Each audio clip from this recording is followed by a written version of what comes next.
Hi, everybody. Hi. How are you? Okay, let me say hi to everyone. Hi, Z, Angel Star, Lucy in the Sky, um, Carol, Linax, Kathleen, Bob, Leah,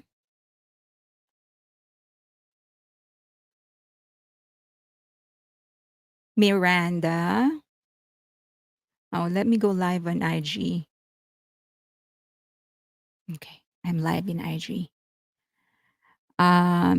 Miranda, Amy, Darren,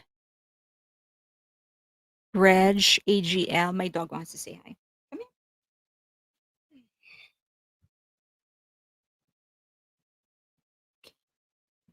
Okay, baby. Okay. Okay. Okay. Let me see. Lucy in the Sky. Miranda, Elizabeth, Reg, Fire Butterfly,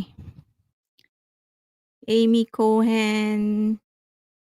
Oh, Fire Butterfly is also on Twitch. Dawn Marie, Darren, A. Brown, Jane, HHK, Michelle, Maritza, Helena, MJD, Miranda, Tickles World, Jane, Kathy, Pia, MLB, James. Oh, I think this is like your third in the chat, right? Or fourth? Okay, Fire Butterfly, JJ, Crystal, Consuelo, Shelling, Lucy in the Sky said hi, right? Simply JJ, OSP, Lisa Parker, Cindy, Sinri, Bo, Genevieve, Genoviva or Genevieve, Star Blue, Saskia, El Garcia, Abram, Regper. Hi. Hi, Debak. They're saying hi, baby. You say hi. Say hi. Tell them that you're going to get your grooming on Friday. Tell them, I'm going to get groomed on Friday. I don't like it. I don't like getting groomed. He needs to get groomed. I actually just caught his fur on his face because it's getting on his eyes. Okay, hi everybody. How are you? Let's just wait a little bit more for others. About 2 minutes. Does everyone think BTS is picking up on the base? Up the base of posting content, becoming something big is coming. Marcia, hello, Lucy in the Sky. I'm pretty sure that I have this feeling that they're gonna drop something before the end of the year. I don't know what that is, but I'm pretty sure that they will. I think part of it is just, and it's maybe it's a pre-release song, maybe it's connected to the 10th anniversary. Because do remember that they did say they are going to celebrate the 10th anniversary of Wayang Yonwa, but they haven't dropped anything. So I'm guessing it maybe that, or maybe it's a Christmas gift. We know that some of the members actually drop something every Christmas, so it could be that, or it could be just a pre-release single. Ah, Debok, someone gave you a treat for your haircut. Say thank you. Thank you. Tell them I actually don't like getting my fur cut. Although he's a good boy. The groomer said that he's actually a good boy whenever I take him. He just doesn't like the idea of being separated from me. Whenever if I cut his fur, because sometimes I trim it, he would just stand still.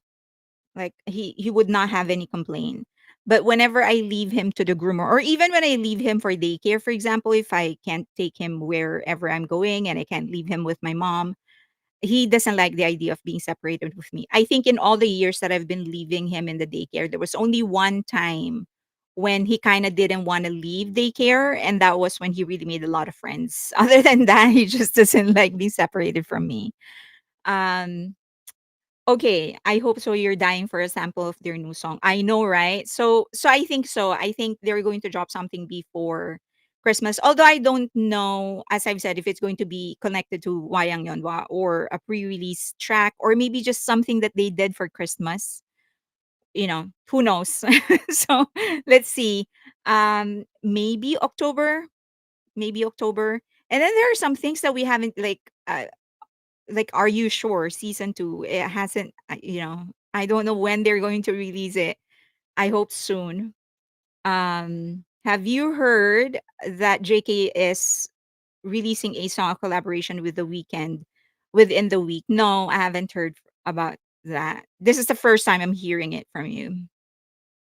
It would be great if we can actually drop something. Um, I also have a feeling that they do have some like collaborations done, but they just haven't released it. Whether it is they are the featured artist or what, I don't know. But yeah. Oh, thank you. Leave me alone. I do. I This is actually one of my very few collections, which I started collecting involuntarily. It's just that people started giving me caps, and then sometimes I would buy it when I'm somewhere just because I needed a cap. And then when you go to South Korea, they have a lot of great ones, um, like different types of caps. And so I would buy something just because they're cute. So it kind of became my unofficial collection, although I'm not really like accumulating, like actively buying it. So I love how they are doing the fashion show rounds. Okay. Well, let's see. As I've mentioned, there is a Valentino show. A Valentino show. There's a Dior Valentino show. So I hope that they all make an appearance for the fashion week. Let's hope that the reports of Korean media is correct. So ready for BTS to drop more workout videos. I don't think Twitter can actually handle any more of their workout videos. I saw how the timeline crashed. Thank you, thank you. I think I'm lucky to actually like my face structure. I have a huge head. My head is actually big, but it works on a cap and glasses as well. Like almost any kind of shape will actually work on me. So YouTube notification for the collab lists September 25th, 10 a.m. Mm. Ooh. Okay. 25th, that's local time, so that's tomorrow. Okay, are we talking about Jin at Gucci? Yes, so we have four topics today. Want to talk about the issue of Jin and his business. Just want to get us prepared for what's coming. And then we're going to talk about the new jeans, this new ridiculous call. They're starting a campaign asking the president to bail out new jeans. We'll talk about Halsey just because it's important for us to get a better perspective on how it is to work with a Western label. And then I'm going to show you some of my collection. Like these are 2013, 2014, 2015 stuff of BTS that I just started digging out again because I'm doing this misinformation uh, series. And then we're going to talk about news and updates. I want to end with the news and updates because that's positive. So that we all leave this chat, this live stream, feeling happy instead of depressed. Okay, do not mess with IG. So let's start with that so that that's out of the way. And before I even begin, I can tell you that this shouldn't be a big issue. The error that was committed wasn't that much of an issue, and I'll explain in a bit. But people can take it out. Can as always, they can put it. They can take it out of context and they can blow this up just because a BTS member is actually in it.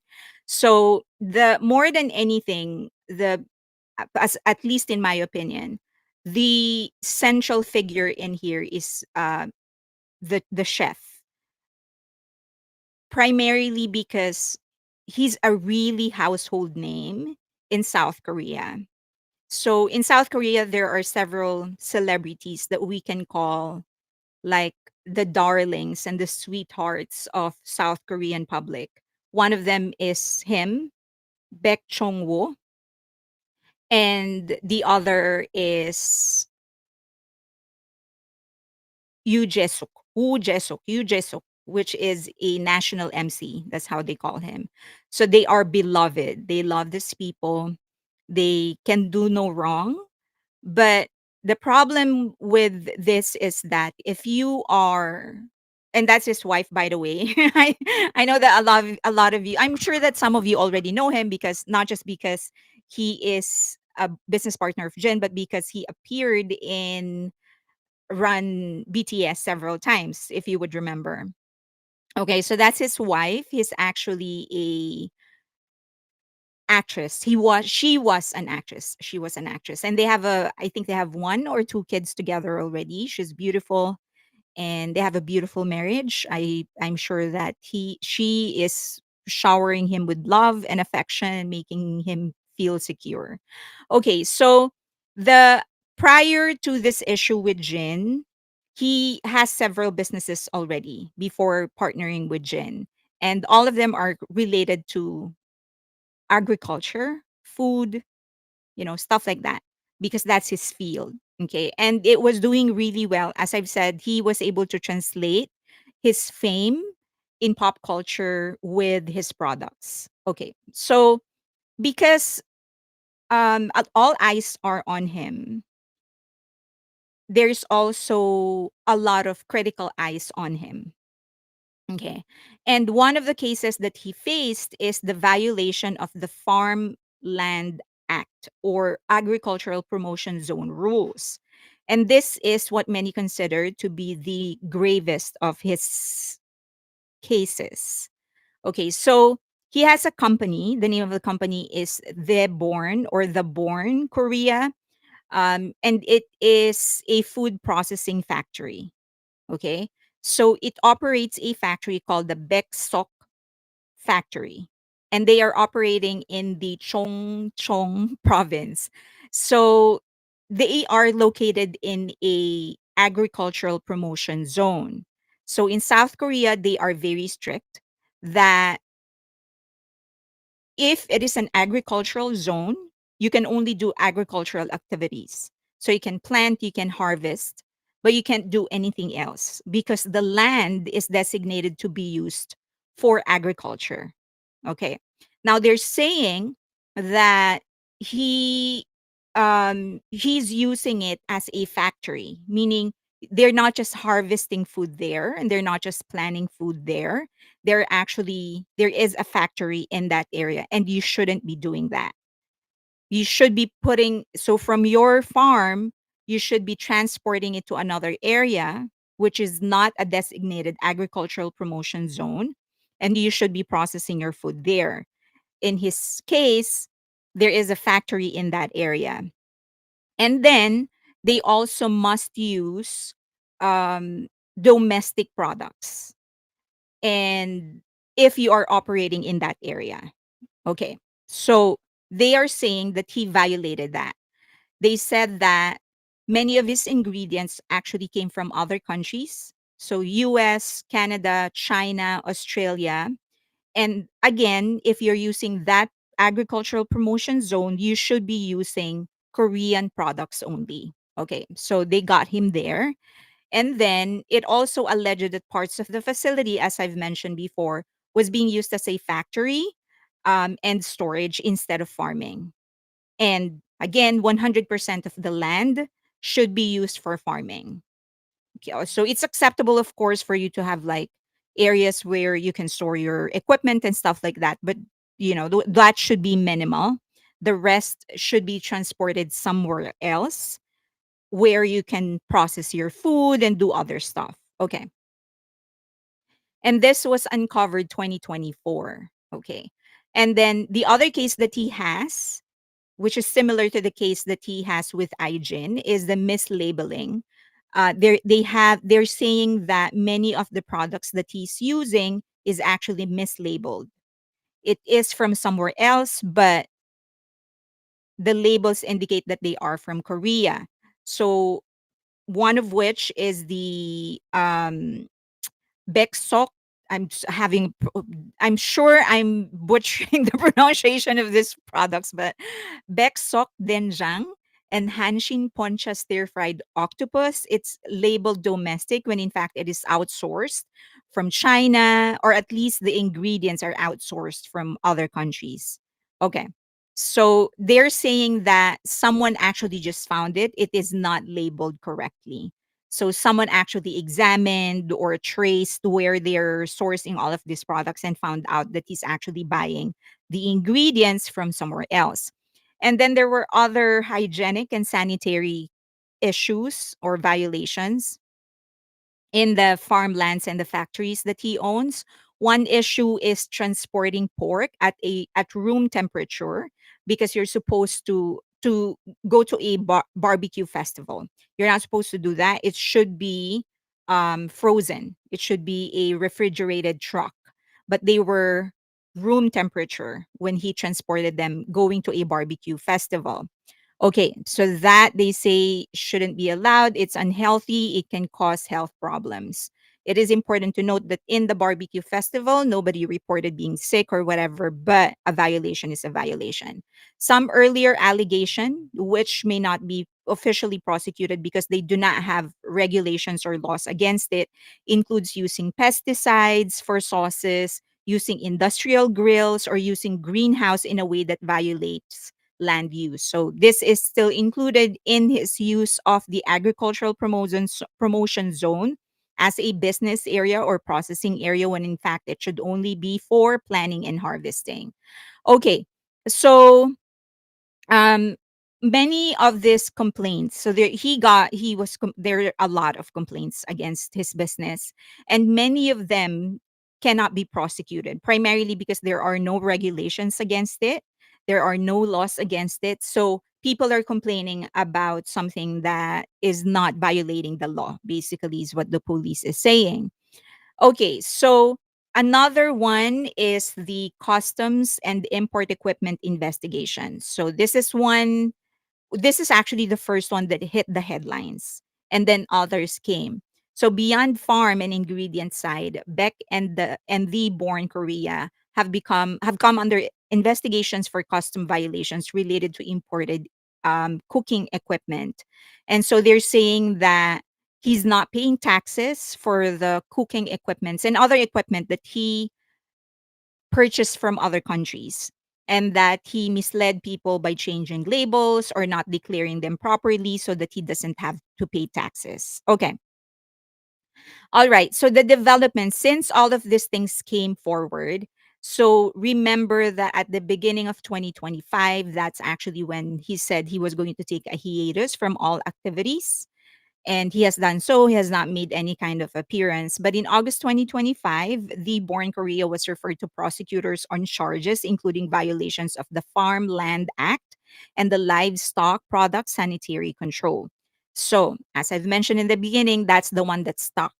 So basically, it was proven, or at least they have substantial evidence. They have evidence to prove that he's actually using the land for other things. It is, however, not clear exactly what kind of use he was doing. What kind of, like, so if you're not supposed to use this land for, if they're saying that he used it for any other purpose than planning and harvesting, exactly what did he do? That is not clear yet.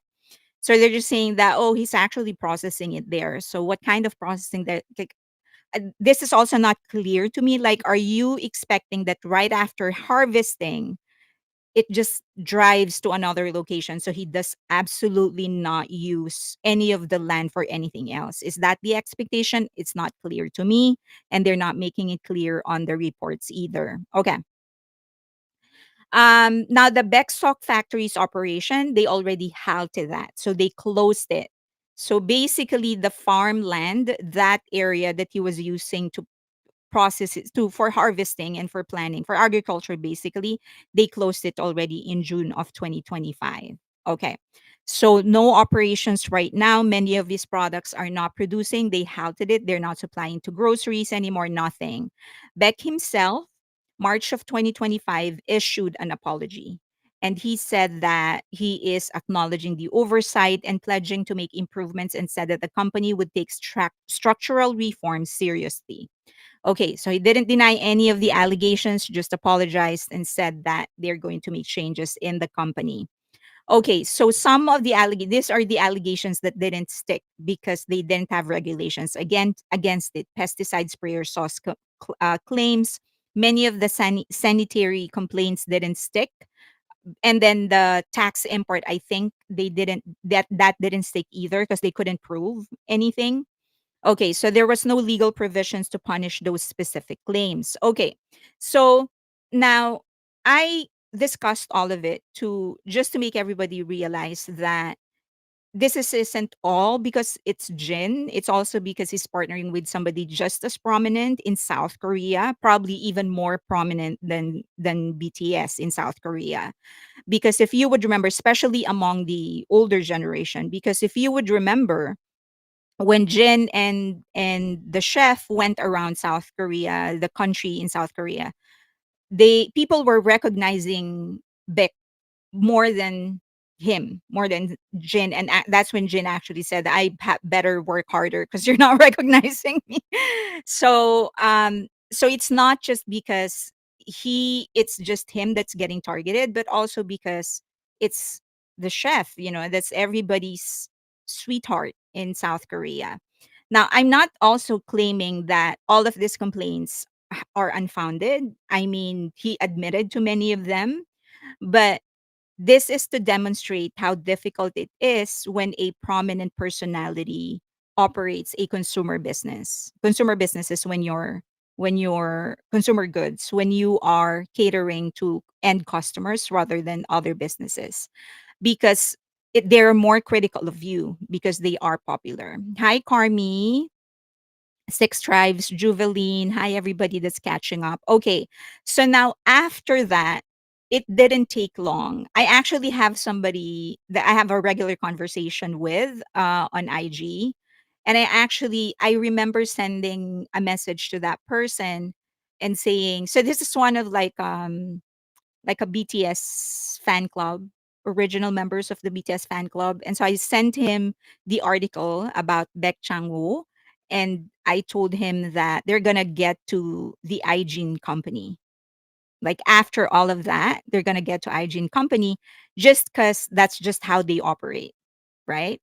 And especially because he partnered with Jin. Okay, so it did happen. Now, they launched this business this year, and they are accusing them of something similar: violations of the act on labeling of origin of agricultural and fishery products. Now, this is, however, minor because for the plum flavored tonic, so there are two flavors that they are complaining about. And they're saying that for the plum flavored tonic, they marked it domestic on the website, the ingredients. They marked it domestic. But the label itself on the product, if you buy the product, it says Chile. Okay? So there was just an inconsistency between the website and the actual label of the product. All right. Now, also the watermelon flavored tonic is also mislabeled on the website, but not on the product itself. On the website, it says domestic origin, but in the detailed page listed, but the detailed page, it listed imported watermelon concentrate from the US of A. Okay. Now, since then, they've already corrected the website. They don't have to correct anything on the product, on the actual label itself, and also on the inside of the inside pages because they are properly uh, labeled. So it's just the website that made an error, specifically the front page, like the general pages, but not the detailed page description. Okay, so this would be in violation of Article 6, and it carries the penalty of up to 7 years imprisonment and a fine of up to 100 million won or both. But in this case, it is not totally mislabeled because, again, the label was right and the inside pages of the website were right. It's just that the website, the outer page is wrong. That's the only thing. That's the only error that they make. Are people going to make a big deal out of it? Probably, because it's the chef and it's Jin. It's two prominent Koreans, so most likely. Baek Jong Won was Korea's beloved chef, and that means people are also extra critical of him. So for Koreans, being a nation sweetheart, it carries a lot of privileges, but also a lot of responsibilities. And one of the things they expect you to do is be perfect. You cannot make a mistake because for them, you're already getting a lot of privileges by becoming the darling of the crowd. So that's why for some, it actually pays to get canceled early 'cause then all the expectations drop. Okay. So now I think, do you want to go down, baby? Say goodbye, everybody. Say bye bye. Say bye bye. Bye bye. Bye bye. Bye bye. I showered him yesterday because he rolled on the grass. I don't know what's on the grass. What if there poo poo there? You're just rolling on the grass. Okay, say bye bye. Say bye bye. Okay. All right. I'm gonna open the fan in front of me. It's becoming hot. Let me know if my sound is like worse or something. Okay, so that's really the primary issue for more than the actual legal basis of the case. What is more critical is that people will claim they are disappointed. Okay, he doesn't want to sleep. Okay, so all right, so that's the main problem. Now I've mentioned with you before, and I've said this several times whenever I talk about like money management or whatever or stuff about BTS. I said that it's unlikely that BTS members would actually create a business, or at least not unlikely, but I personally, if I'm going to advise them, if I'm the business manager and if I'm going to advise them to do anything, I would specifically tell them not to do any B2C or business to consumer type of business because it exposes them to the public. And because they are so popular, other people are also going to be very, very critical.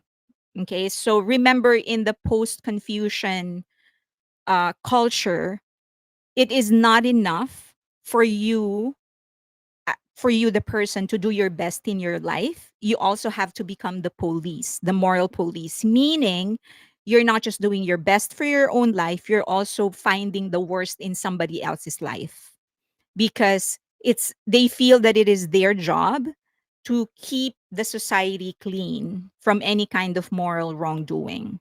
as, as I know it sounds crazy, but um that's just how it works. Okay. So, as a background, the same thing happened, and it was a like a big lesson for many entertainers in the industry in South Korea.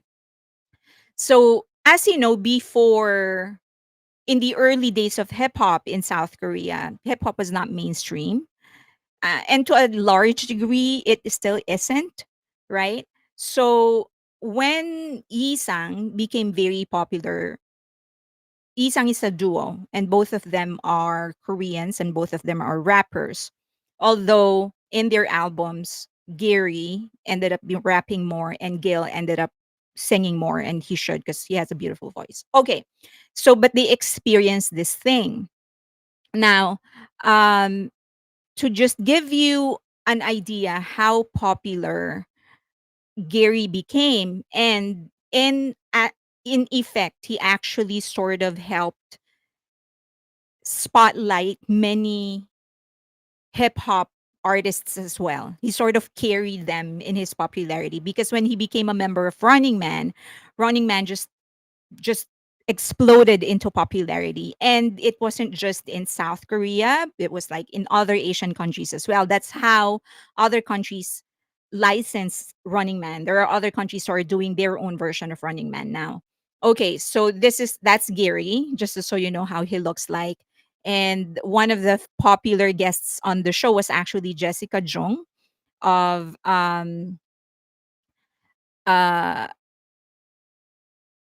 Girls' Generation, and this is one of the most popular guests and one of the most popular episodes on the show because just Jessica was just hilarious, and the way that they actually like what happened in the entire thing was just absolutely hilarious. Okay, so the show became very popular. Gary became very popular. Yisang became popular, and then it helped shine a light and highlight many other hip hop artists. So they kind of became mainstream. This is how popular they were. Look at that crowd. So they went to a market, SNSD, Girls' Generation. They went to a market for an episode. So they would go to other countries for certain episodes. And that's the type of crowd that would meet them. And that's not even that's just how the extent of what the camera can capture. But on the show itself in Running Man, they were able to zoom out better and give you like the size of the crowd. So whatever crowd you're seeing on idols right now, that's nothing compared to the popularity of Running Man during their peak in other countries. They were so popular. Okay. So and they deserve it because the show was just so hilarious. So this is the original group. As you can see, Song Joong Ki was actually an original member. He was there up until like episode 28 maybe, I want to say, or maybe 30s, and then he dropped out. So Gary is the one wearing brown jacket beside the guy wearing the light blue vest. Okay. So that's Haha. The name of the guy is Haha. Okay. So this was just they were so popular.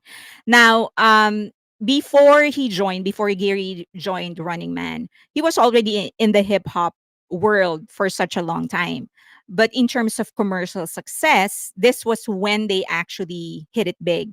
So the money was pouring in. He was doing commercials left and right, brand ambassadors here, brand ambassadors there. So they bought a building. Him and Gil. Gil, on the other hand, was a member of Infinite Challenge. Okay, so now what happened was that when they bought the building, they had plans on what to do with it. So they wrote to the tenants of the building in advance that they weren't going to renew their leases. Okay, so they said because we're going to use it for something else, which is their right because they own the building, right? And they are giving prior I mean, they're giving them the information beforehand that we're not going to. It's not like, okay, you have 30 days, you have to get out of here. They're just saying that, okay, when your contract expires in a year, we're not going to renew it. We're going to be doing something else. Now, what they did was frame it as if Isang, the duo, is some sort of a rich, heartless people, and they're just taking advantage of this poor small businessmen that are just trying to make a living. Okay. So what they did, so they took it to court. They launched press conferences. They did a press conference. They did a press tour. They would have themselves interviewed by different news companies and stuff like that. Sounds familiar? Okay, that's exactly what they did. Now, Gary released Gil, one the other member, not the one in Running Man, released a statement and he told his side of the story. So he said that we bought the building and they wrote to everybody, all the tenants in the building, that they weren't going to renew their leases. Now, what the guy did, this specific guy, this one tenant, what this tenant did was go to the house of Gil's mom. He tracked down the mother of Gil, went to her house, and threatened her and told her that I am not going to get out of that building. Your son is not being just. He's taking away my source of living, blah, blah, blah. I'm going to, if you do not allow me to stay in the building, I'm going to ruin your image. I am not going to hold back until you pay me. So, um, of course, he was, I mean, if somebody goes to your mom's house, right? You're going to be furious as well. So that's exactly how Gail felt. Like, why did you drag my mom here in this issue? And why would you go to my mom's house? Like, are you crazy? I mean, in the US, that would have been a no no. That would have, no, you cannot do that to anybody.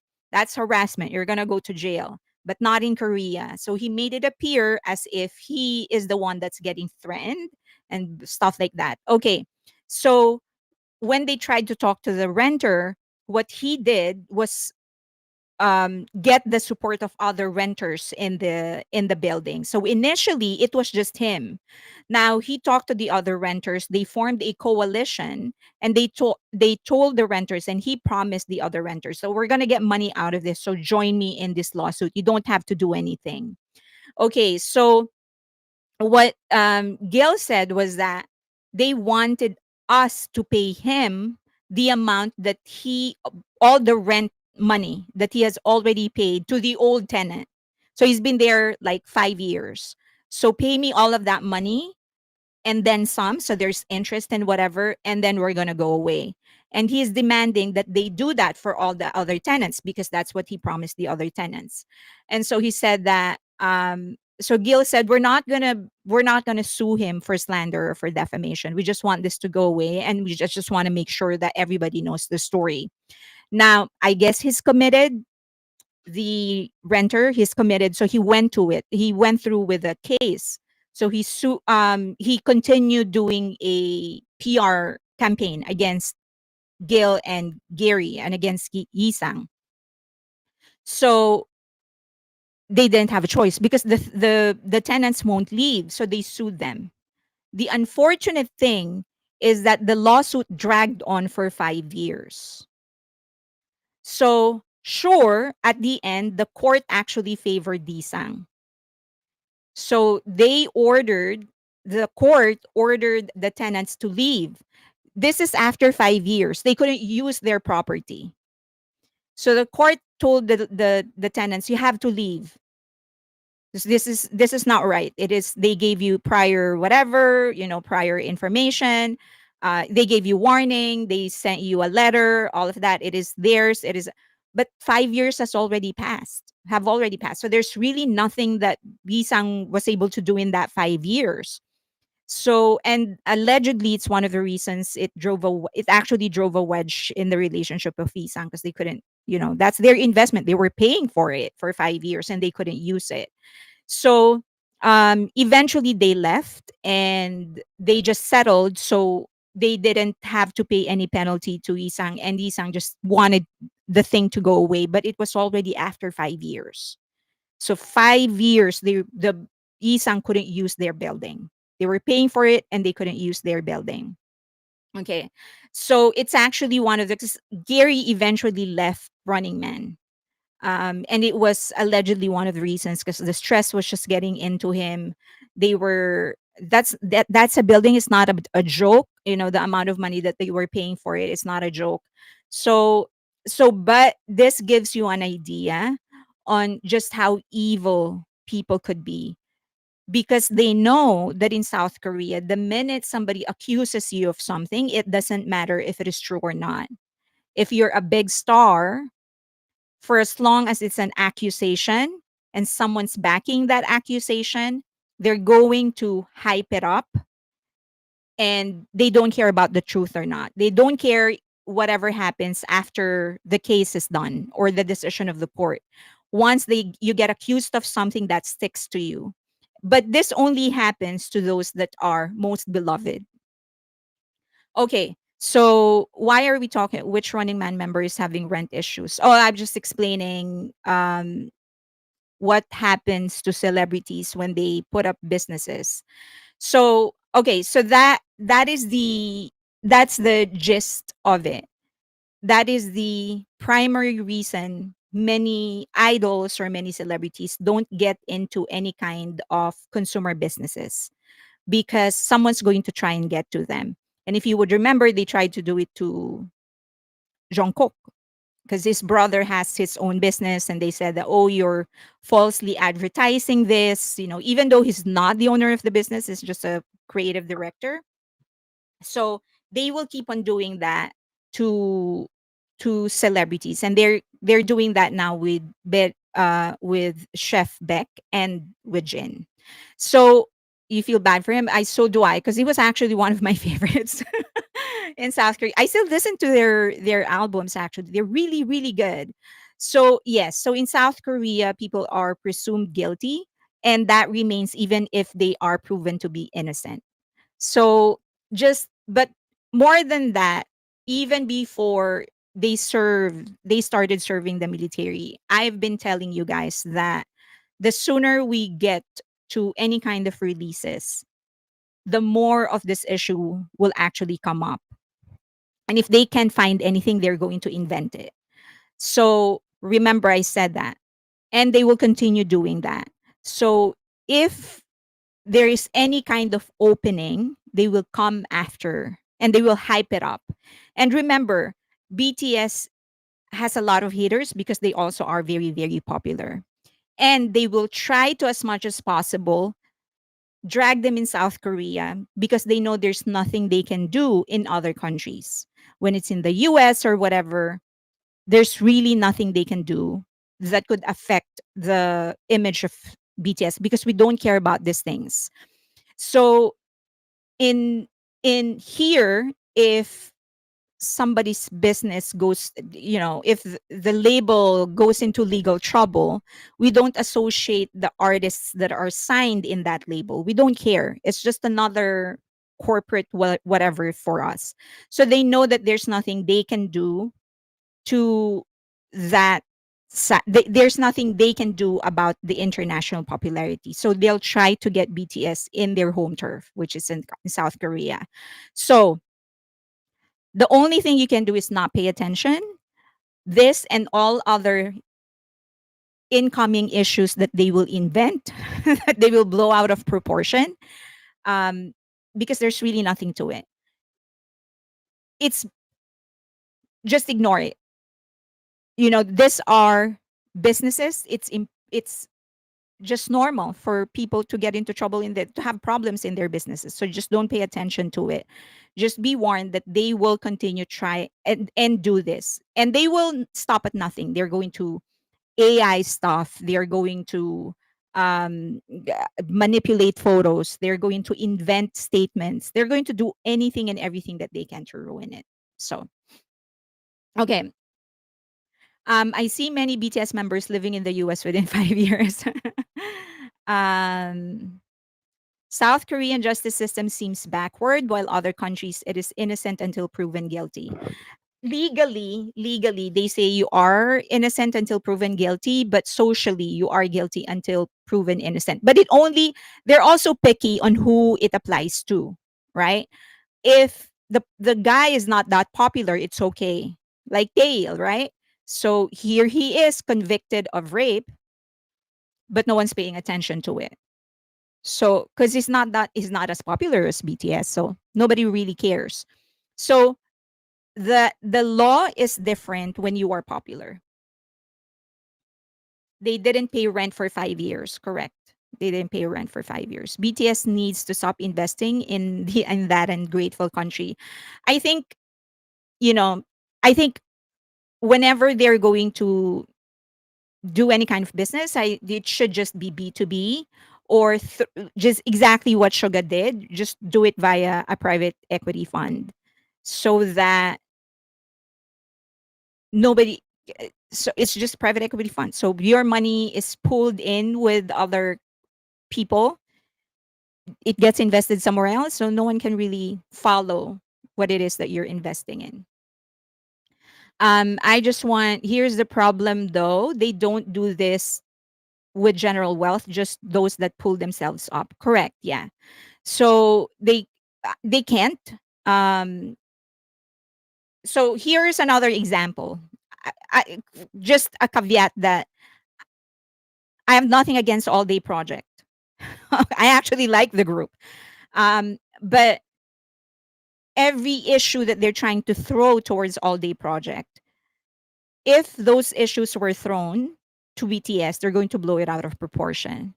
But because number one, All Day Project is not as popular as BTS, they don't care. Second is that the Samsung Air is there, so you know. All right. So Suga is the smartest. Wow, it's criminal that they got away without paying rent. That's terrible. It is terrible. Yeah, for 5 years they couldn't use the building. Everything is 10 times with BTS members. The parasite guy was yeah, that's another thing. Um I don't I don't really care about people's private lives, and that's what I thought happened there. It was a private thing. And he was being dragged for it. So, you know, but they drag Suga, yeah, because it's BTS. So just wanted to always remember when something like this happens, it's always go back to what I said. The closer we get to the comeback, the higher the probability these things will come up, and they're going to exaggerate it. They're going to stretch it for as wide as they can. They're going to exaggerate it. They're going to make an issue out of nothing just because they need a way to destroy the um, reputation of BTS. And it's really nothing if you come and think about it, because just imagine what's happening to Le Seraphim. They dragged Le Seraphim to hell and back, right? To hell. It was just Le Seraphim was able to come back from hell, but they're thriving. So if you come and think of it, social media cancellation does not mean anything. It has no weight on your actual achievement. At the end of the day, if you're doing well, people are going to support you. So if you actually tune out of them, they will have no power. So tune out of them. That's it. Suga could have fought the charges, but the police would have kept after him. Yeah, it's just I think he knows that they're just going to, you know. Okay. Um BTS sells, they sell everything. Okay, so that's what happened with Jin. Do you have any questions before we move on to New Jeans? Is the fan okay? It's right in front of me. It doesn't affect you.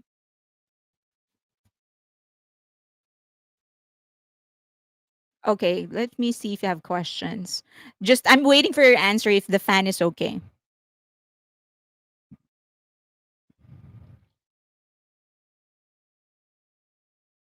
Cannot hear the fan. Okay, it has no impact if the celebrity is strong mentally. But as we have seen, some cave to that negative pressure. Correct. Yeah. Um, I always said that the one thing about Le Seraphim, what they did to Le Seraphim was just a huge. If the goal was try and break the group, I think what they did was such a stupid move. I always say that when somebody tries to break you, there are two possibilities, right? It will either destroy you or it's going to make you stronger. And with what they did to Le Seraphim, well, they didn't break. So they most likely just turned Le Seraphim into invisible women. So it was such a stupid move to do it that way. Um, and then this is a common tactic that they do. They will insist that something is the opposite of the material evidence, right? So they did this to Le Seraphim, they did this to Jimin. They will say, "Oh, he actually sang bad," when they didn't, and they will just repeat the lie over and over again. If you listen to the clip, it's like it wasn't bad, but they will just insist, "No, they sang bad. This is like the worst live performance of all time." It's like it isn't, but that's how they distort reality, because once they make you believe that something is true even though the material evidence show you differently, then they can do anything. So they will keep on doing that. They'll show you one thing and then they will convince you that it means something else even when it is not. So okay. All right, let's go to New Jeans.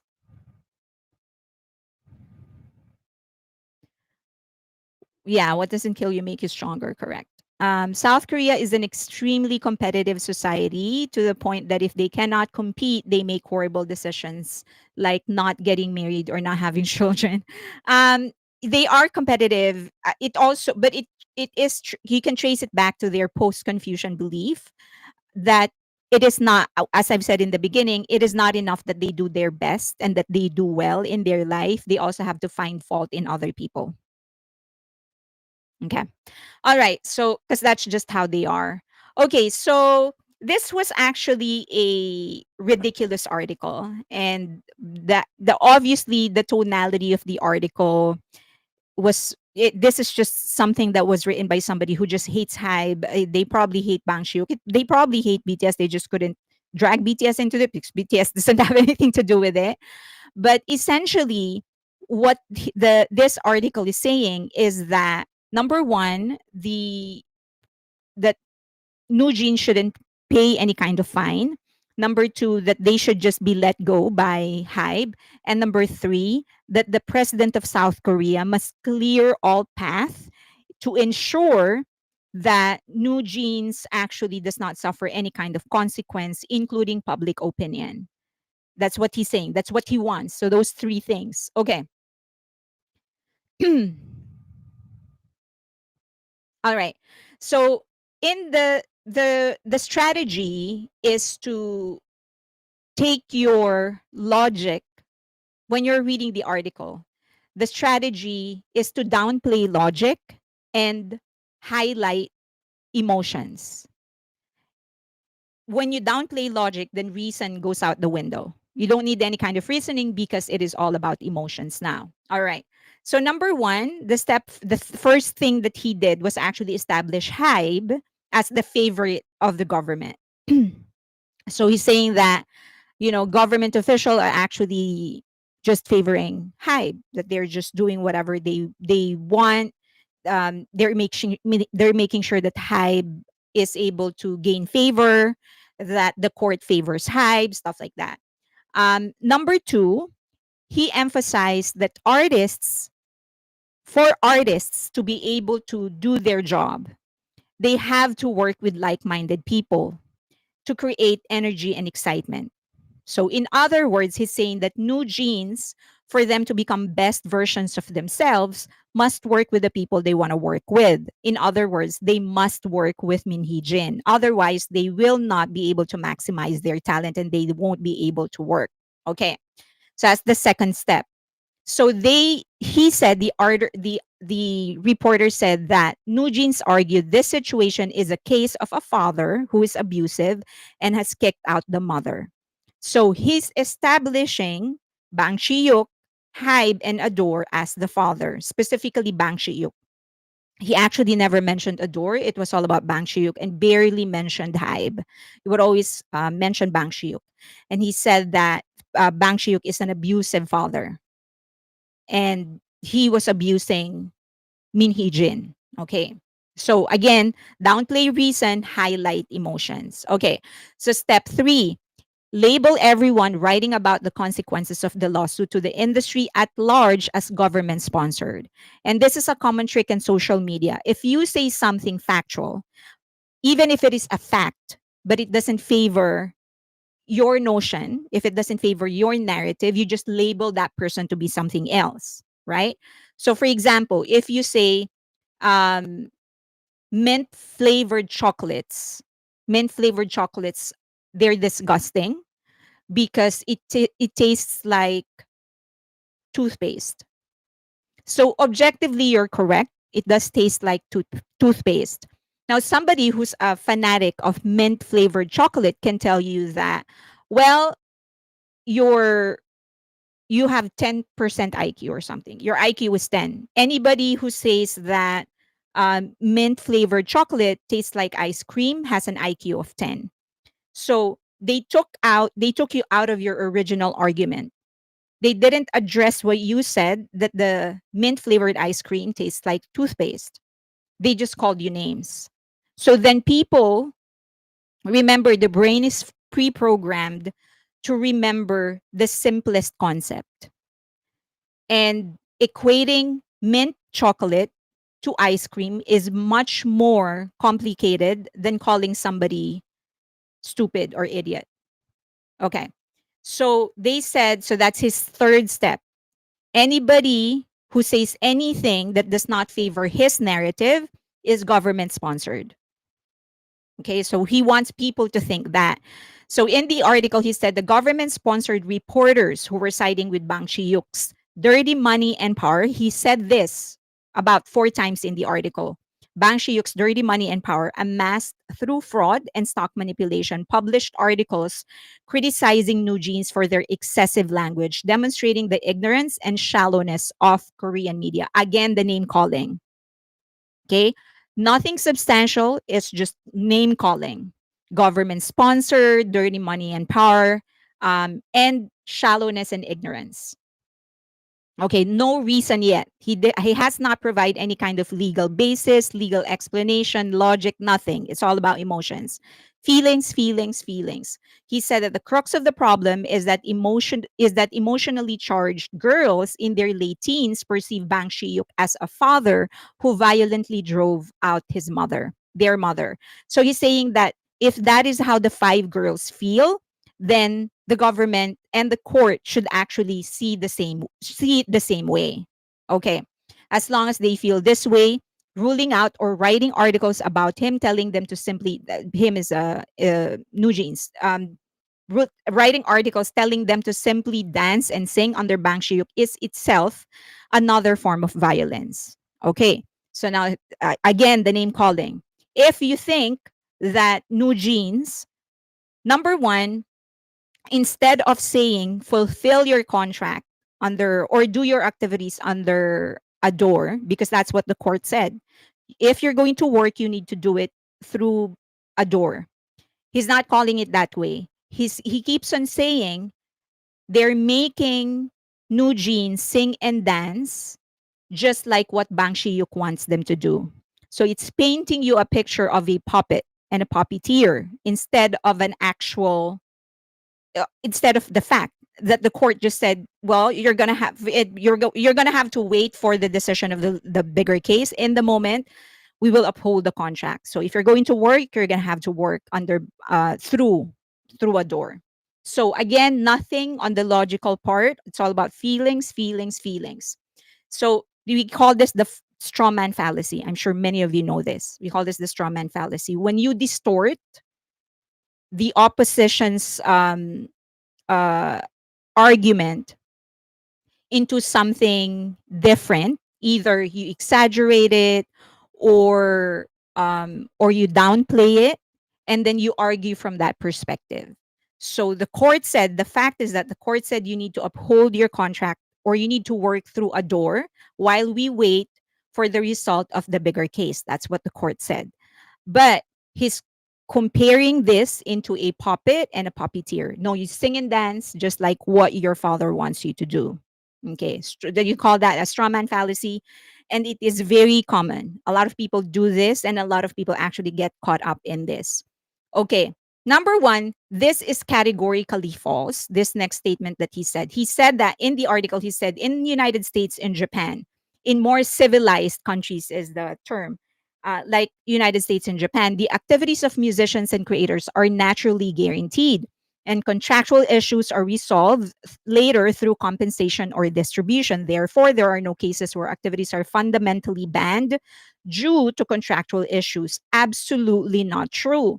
Just last week, Halsey gave an interview to ZAYN Lowe, and she very, very clearly stated, if you haven't watched the interview, please do so. It's great. She said, I can't make a record because my label won't let me. So it is even worse in the US and even worse in Japan. As you know, there's this huge case against Johnny Kitagawa, who already passed away. I hope that he rests in peace. But a lot of people actually came forward.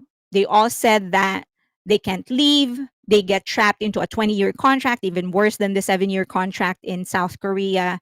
And if they do anything against his will, they don't get any kind of job. Okay, so absolute BS. It is not true. In the US, the label has way more control. It's just that people don't talk about it all that much. because everything is in black and white. Okay. So he's making it appear as if he knows what's happening in other countries. Clearly, he doesn't. This already came from one of the biggest stars in US, Halsey, and he's saying that the label won't let her just because the album that the great impersonator didn't do as well. Okay, so strawman is that this is another strawman argument. So he said that no matter how long a girl group like New Jeans continues to be active, it will end in their mid 20s. Yet South Korean courts and media siding with Bang Shiyuk's dirty money, again, that word. So he said this word two to three, maybe five times in the entire article. Bang Shiyuk's dirty money and power continue to issue rulings and articles urging them to just dance and sing as your father tells you to. He said this several times. If Nugent's activities are blocked while their case continues all the way to the Supreme Court, if they win the final ruling, their existence will fade away with the passage of time. Okay. So he's saying that even, for example, the court says, all right, well, we're going to have to upload the exclusive contract. They're going to appeal. It'll go to the Supreme Court, but that's going to take 5 years. By then, they are already way past their mid 20s. They're considered old in South Korea. They will not have a career. So this is an appeal to the extreme because it's comparing their case to the case of Muhammad Ali, the great Muhammad Ali, who refused to be drafted in Vietnam War. So he was actually disqualified and banned from fighting. And they did eventually return. He eventually returned to the ring at the age of 29, but he was way past his prime already, he's saying. He was still a great fighter, by the way. That is not true. The fact that New Jeans refused to even accept mediation is a clear expression of their unwillingness to side with Bang Shiyuk's dirty money and power. That word again, okay? That adjective. He keeps, whenever he mentions Bang Shiyuk's name, he follows it up with dirty money and power because he's trying to brainwash people into thinking the same way. They're saying that if the courts and the media force them to follow Bang Shiyuk's lead, they'll abandon music altogether. So he's saying that you have to cave to what they want because if you don't set them free, then they're just not going to work. So you have to give them what they want. That's essentially what he's saying. Give in to their demand.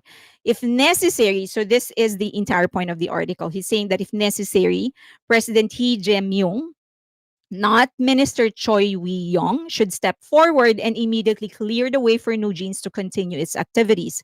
He's saying that the court should not determine whether New Jeans can operate, but should only determine the amount of penalty New Jeans would pay to should have to pay to HYBE. Number one, the court is not saying that New Jeans cannot work. The court did not say that. The court is just saying that you're going to have to course it through a door until the big decision comes in. Okay, so whatever the bigger case, whatever happens to that, that's what's going to be upheld. But momentarily, you're going to have to do your activities via a door. So at no point did the court say you have to do everything via a door, but he's framing it that way.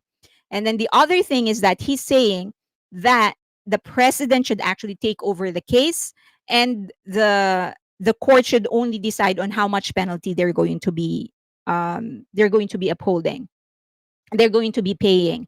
But also he's saying that because Bang Shiyuk and his group, including HYBE, have done to New Jeans, they were intent on destroying the company from the start, so the penalty should be zero. And Bang Shiyuk and his group have constantly manipulated stock prices to make money, so they have no intention of putting in the effort to develop a new idol group in the first place. So this is just a silly article. I think this was just created. I don't know if he's being paid by anybody, but it's obviously somebody who harbors so much hate towards Bang Shiok and HYBE.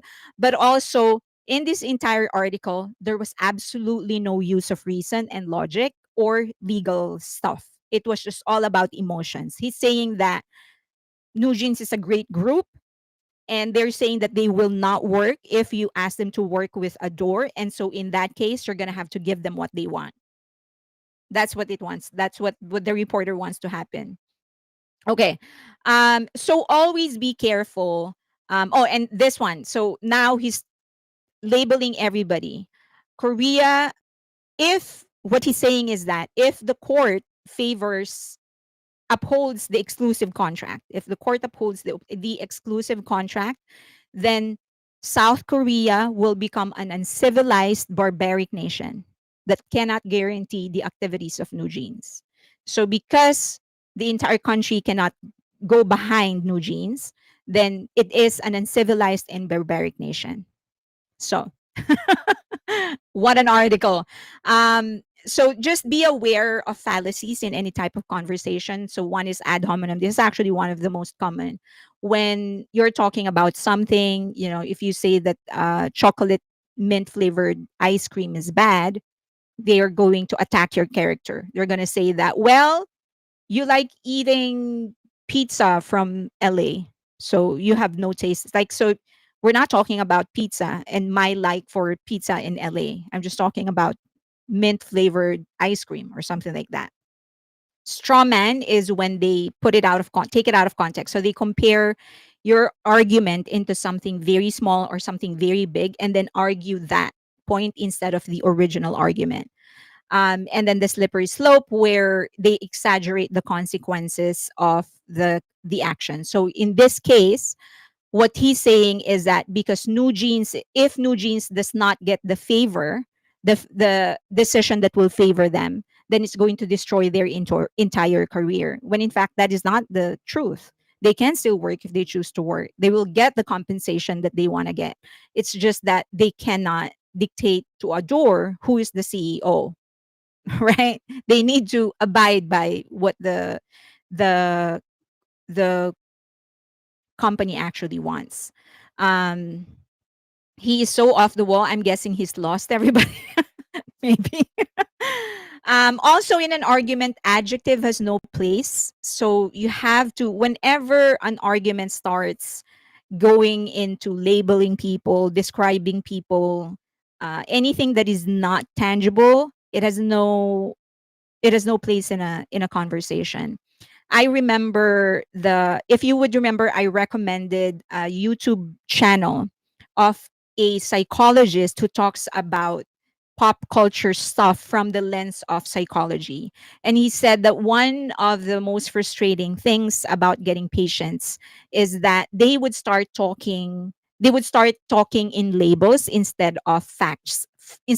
So for example, if he says so if he asks, so how did that make you feel?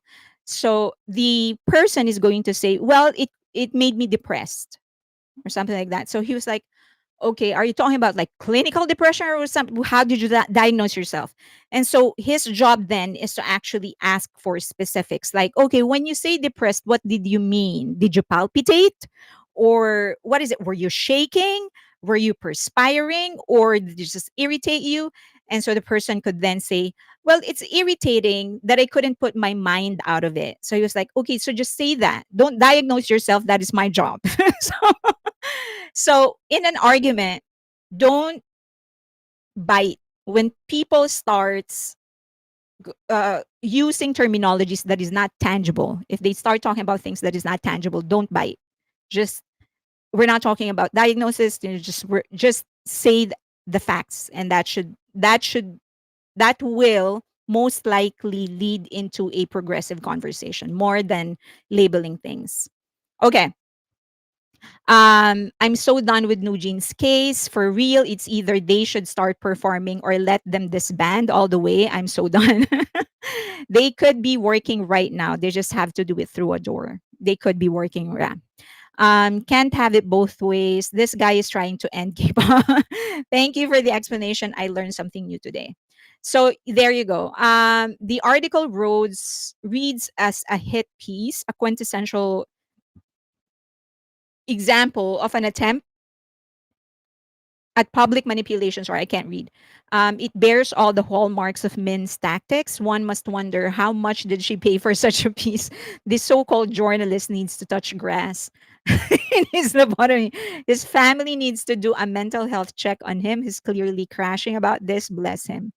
Truth is, in the end, even if Hybe only charges $1 a fine once they win, any company that takes them is crazy or behind the whole thing to start with. I do think that one of the reasons, for me, I feel that They should just end in settlement. They should just pay the fine. Is basically what I want. But I am not involved in the case. By the way, this is just my preference. And again, I'm not involved in the case. I have no influence on the case. So, but I feel like they should just pay the fine because it's a lose-lose situation for Hybe and for Adore specifically. If, for example, they come back and they work, if they succeed, then people are just going to constantly put it over Adore's head, right? That you see, they're still successful. It's all because they've always been successful. You have nothing to do with it, even after all the hate train and whatever. Okay. If they don't succeed, they're going to blame Adore. And they're going to say that, you see, you destroy their career. So it's like a lose lose situation. So why? Why bother? Okay. Um, Now, it's better if they just pay the fine and then I wish them, I've always said, I wish them well.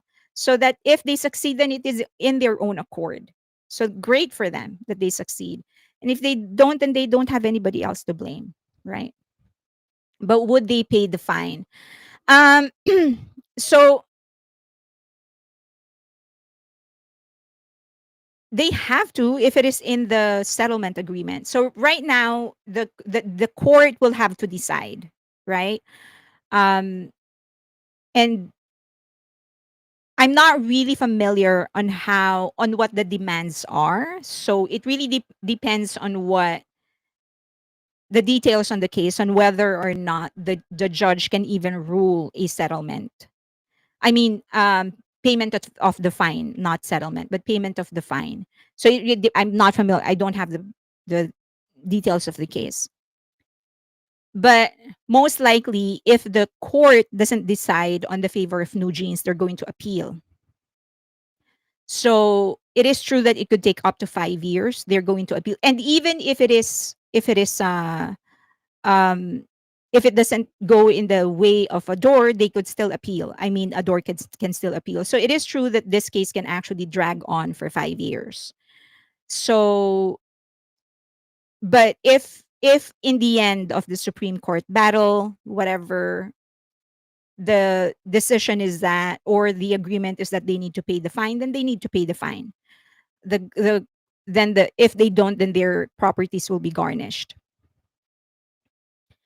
Okay, no way Hybe will let them off. For 1-1, they owe stockholders billions.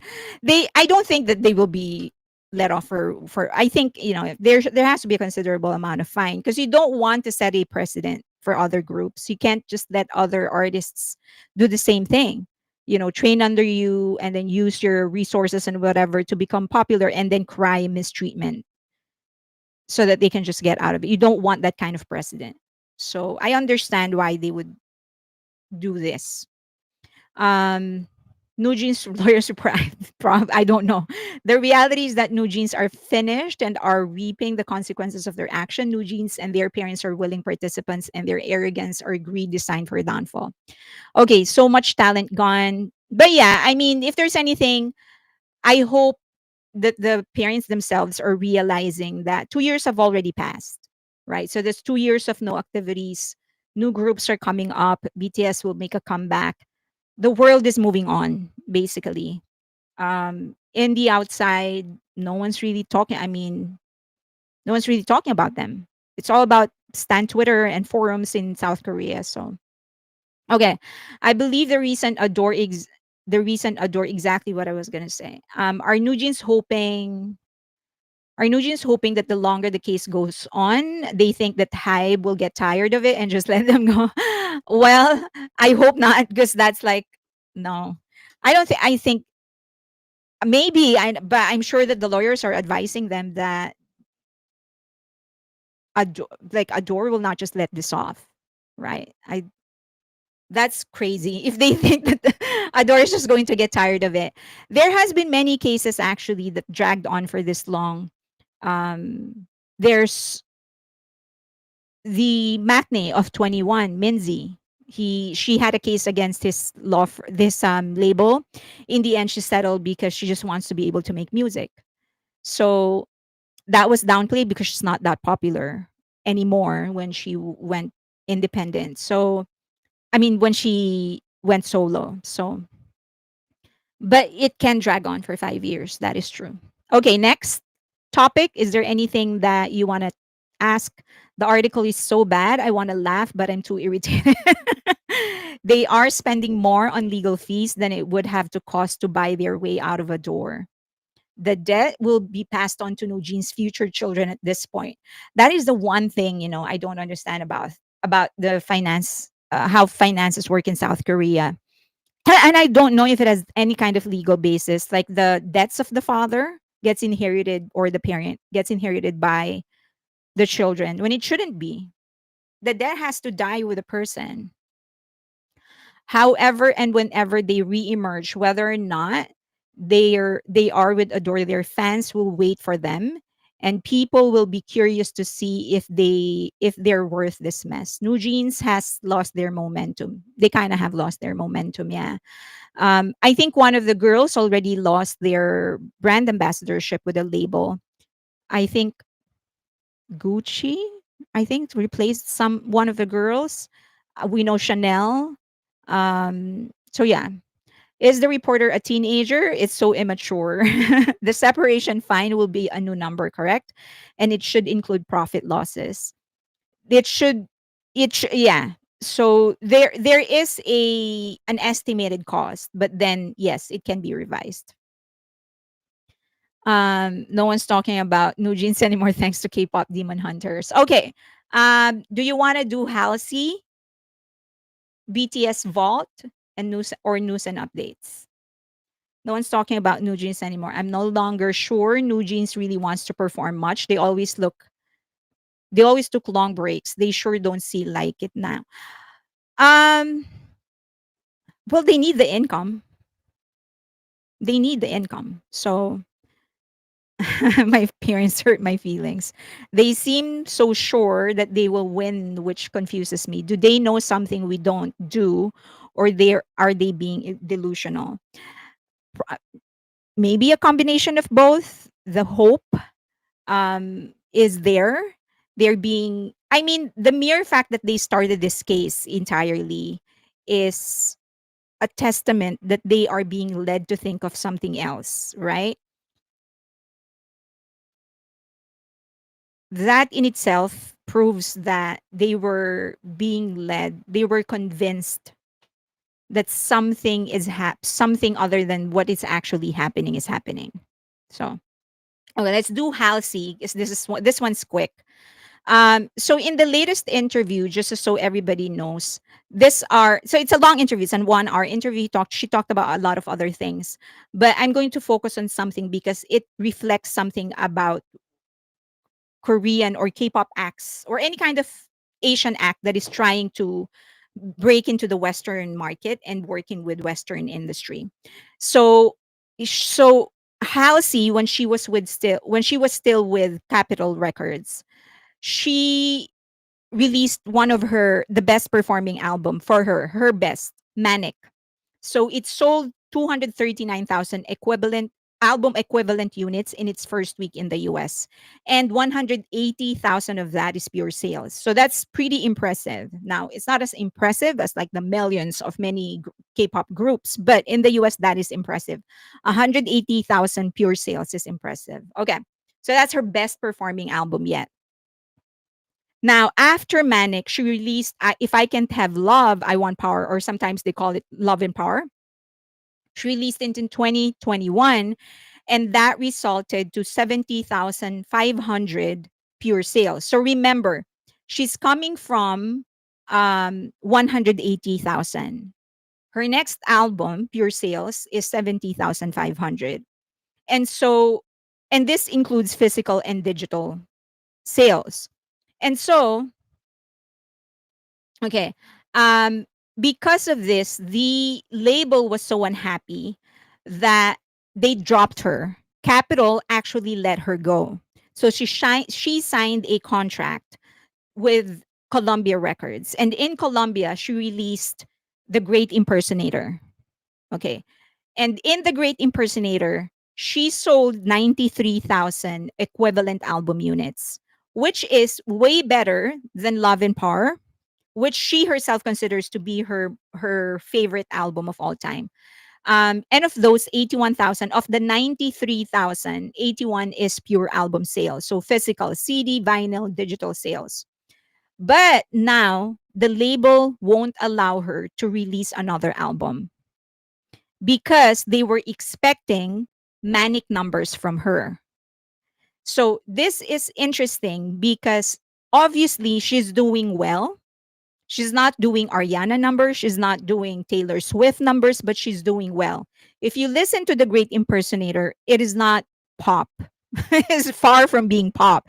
She actually talked about how she almost lost her life to cancer. And so it's a conceptual album, very far from her usual, from what she has been known for. Now she's saying that because she didn't meet expectations, they were expecting manic numbers from her. The label doesn't want her to do another album, and she can't do it, even if she wants to do it on her own, because the label owns her. So she can only do what the label wants her to do. So I thought that was interesting because we hear a lot of people talk about how BTS should just sign with a Western label. They should just turn over with all of their US promotions should just be taken care of by the US label. But this is what they want you to do. They want you to produce the numbers that they want you to produce. And if you don't meet that, they won't support you. And even if you're willing to just spend your own money so that you can move on and make your album, they won't allow you. And it makes absolutely no sense because why not just let me do what I want if I'm not going to use your money? Right? So what it looks like it's glamorous working with Western labels, but it isn't. Because in their contracts, they own you. So if they don't want you to do an album, they will not make you do an album. They will stop you from doing an album. So Western labels are there for ROI, that no question about it. Um, so it also the other question is that she probably was given an advance. That's why the label is holding her or something. She was probably when she signed, she was probably given an advance, and so the label wants an ROI. But it's not like they're going to get their ROI if they don't let her release another album, right?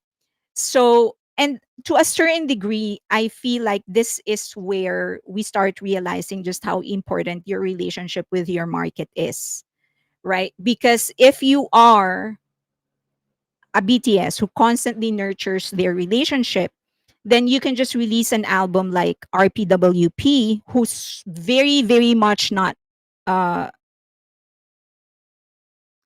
commercial or mainstream, but it will still do 500,000, right? And so this is what BTS means when they say that their song, their creative, it's pure for them. There's sanctity over their creatives, over their materials. But they constantly nurture their relationship and they try to give uh, their market, armies, what they want. Because at the end of the day, if they don't get the support of armies, then they will not be able to do what they want. So I'm just one, this is a clear example how Western artists need to change their approach. You can't just ignore your fans if you want the power to continue doing what you're able to do and still get the numbers. Yeah, I recall what happened to Prince. Yes, the same thing happened to Prince. Yeah, the for actually the reason the Prince once upon a time changed his name to the artist is that's how they're actually called in a contract, the artist. So he was like, I'm going to change my to just sort of poke fun at the don't trust anything named Capital. I had I had a long fight with Capital One credit card. BTS are smart guys. They aren't leaving Hype. And also I think the smartest thing that they were doing is that they are they know they have they because they value their fans a lot.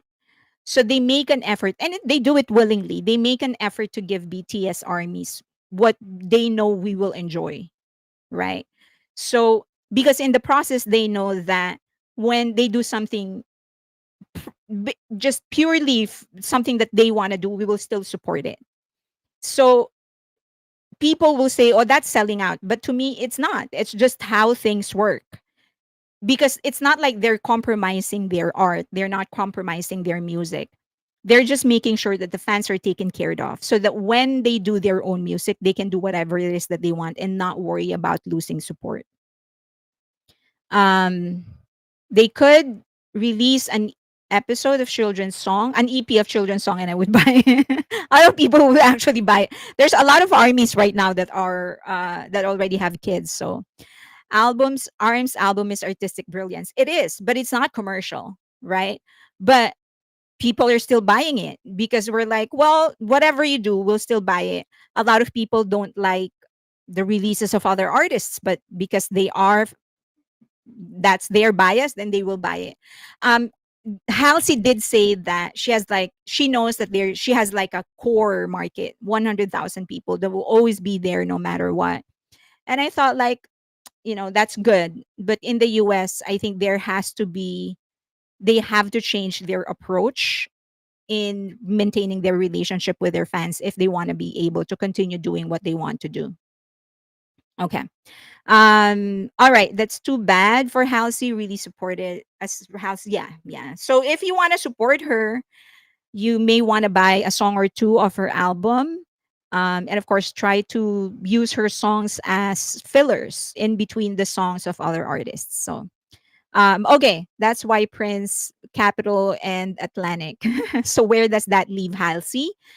She's in limbo right now. She can't do another album. She really wants to make one because she said that she essentially what she's saying is that she had to get the great impersonator out of the way because it was like it basically is a song about her journey in fighting for her life when she had cancer. So yeah, but she can't unless the label allows her to. We trust it will be good no matter.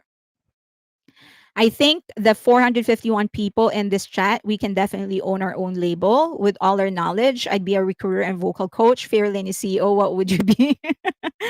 Okay, so next, let's do Japan Official Fan Club magazine. This is just from my vault. And I was doing some research because of the series that I'm doing right now. So, misinformation about BTS. And so I was going through some of their old interviews. And this is 12 years of materials. So I was like, I was reading all the way until like 4 a.m., 5 a.m. last night, just because as I've said, I was just looking for researching for the series that I'm doing. And I came across all these materials from Japan, all their old interviews from 2013 all the way to present. I didn't realize how much I have. So, do you guys have access to their Japanese fan club materials? The ones that they release for Japanese fan club? So she's not allowed to have up and down records. That's what she's saying. She said that it's so unfair that after delivering numbers like Manic, they can't give her the great impersonator numbers. And that she also doesn't feel it is right to classify her as a pop artist because she's not pop anymore. And so she shouldn't be expected to do pop numbers. Um in what so she should be compared to other alternative artists. So if you compare her to other alternative artists, she's on top. But if you compare her to pop artists, she's at the bottom. So, but she's saying that I'm not a pop artist anymore. This is not a pop album. So why are they comparing it to pop albums? So she feels that's unfair, which I think is also, she's right. She shouldn't be expected to deliver pop numbers. Okay. You don't have no thanks. When do we start? Nope, nope, no, no. Okay. All right. So I'll show you some of them. It's just so fun. Do remember this was back in 2014 and they were a lot of their answers, I'm sure many of these answers, I think they were just trying to be funny. And then the other thing is that they were I mean, at this, Jungkook was like 16 at this age, so at this year. So don't take this, like, don't ever think that whatever they said here is still true. Most likely not. Probably this is like more than 12 years ago. So please, this is just for fun. But one of the things I can tell you is that Japanese reporters, the interviews that they have given to Japanese reporters and their Japanese fan club content, it's so different from how South Korea approaches it. Like, a lot of the things that they were being asked were really for girls, for fun. It wasn't really there to try and dig deeper into the artistry of BTS. And it's not even about getting to know BTS as artists. It was just really just for fun in the early days of their fan club, Japanese fan club. So keep that in mind. Okay. So this was 2014, and this was their very first Japanese official fan club magazine. Okay. So when CEO Fairlane says so, I mean, I can't remember what I did yesterday, much less over 10 years ago. Okay, so this is how they do it. So when they do their fan club magazine, it's an actual magazine that fan club members will actually get in their mails. So yeah, so this is an actual magazine. Japan loves good kawaii. Yeah, they love kawaii. Okay, so Japanese media can be fun. They are very, very fun. So that's a second page, I believe. I had to organize this because when I was saving, I was not really like thinking about making sure that it's in order or whatever. So this is that's Jin. I think, yeah, that's Jin, that's V, that's J Hope. Okay. So more pictures. And then there is a translation for all of the texts on your screen. So RM, Jimin, Suga. Okay. OG logo. Yeah. Okay. And then they used to spell army with dot period A period R period M period Y period, which is supposed to be the right spelling of army, by the way. Okay, so all of that thing, so that all that there is a translation that will come after all these pictures. Just want to show you their pictures. I know that this look of Suga is one of the most popular. We see a lot of pictures of him wearing that glasses and that shirt. That's Jungkook. Fairlane, would you seriously consider to have your own label if you could? What would it be called? Will I seriously consider to have my own label? No. I would be a part of a label, not on my own. I can take care of the marketing, community building, but not the production side of it, because I'm not um my taste is not as versatile as it should be. So there are a lot of genres that I will have no clue over. Jazz is one of them. If I listen to jazz, I'm like, I have no clue. Um, Punk is another. I will have no clue over that. So I will not be able to make a decision on that. So um, hip hop is another, simply because I don't like extremely violent lyrics. And there are a lot of hip hop artists that are leaning towards those types of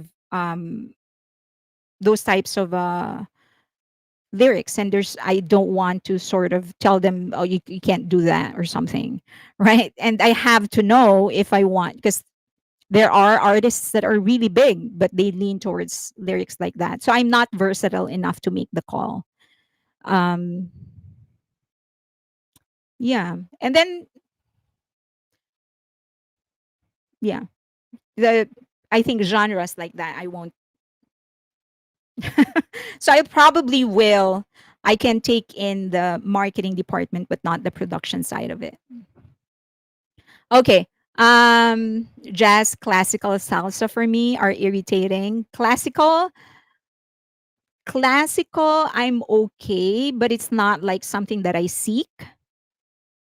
But jazz, yeah. Salsa, yeah. A lot of um yeah, salsa, I'm not. Yeah. Yeah, things like that. I'm not.